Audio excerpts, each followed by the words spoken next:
सुशीला किरण के गीत में आप सबका बहुत बहुत स्वागत करते हैं, वेलकम करते हैं और अभिनंदन करते हैं। आज हम लोग कलसा कोठाई गीत लेकर आए हैं। बहुत प्यारा, बहुत सुंदर कलसा कोठाई गीत है।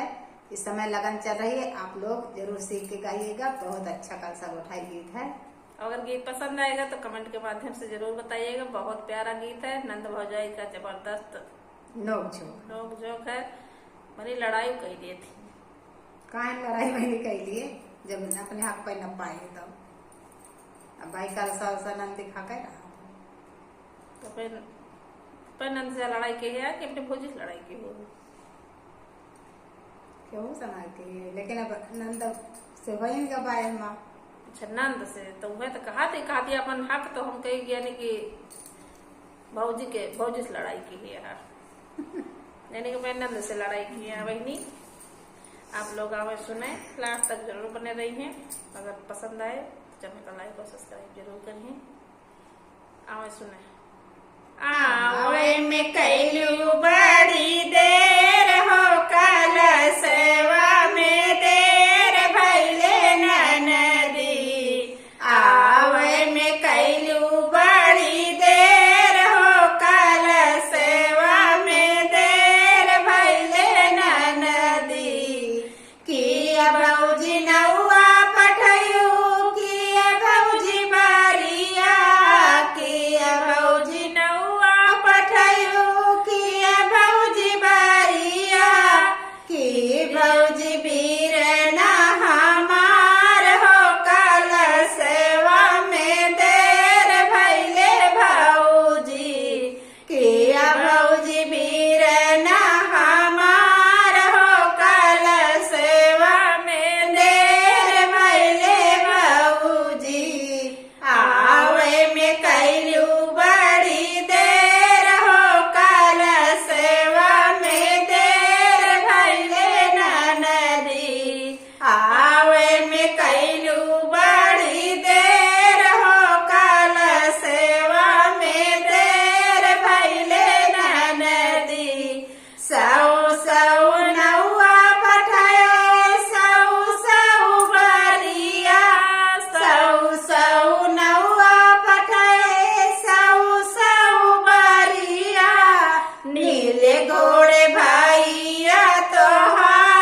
नाही देव मोरी ननदी नाकी के नथुनिया, नाही देव मोरी ननदी नाकी के नथुनिया, नाही देव गले काए हार हो काल सेवा में देर भैले ननदी, नाही देव गले काए हार हो काल सेवा में देर भैले ननदी, आवे में कैलू बड़ी देर हो काल सेवा में देर भैले ननदी,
कलसा को उठाएगी तो आप लोगों को जैसा लगेगा कमेंट बॉक्स में जरूर बताना। बहुत अच्छा गीत है, आप लास्ट तक सुनिए।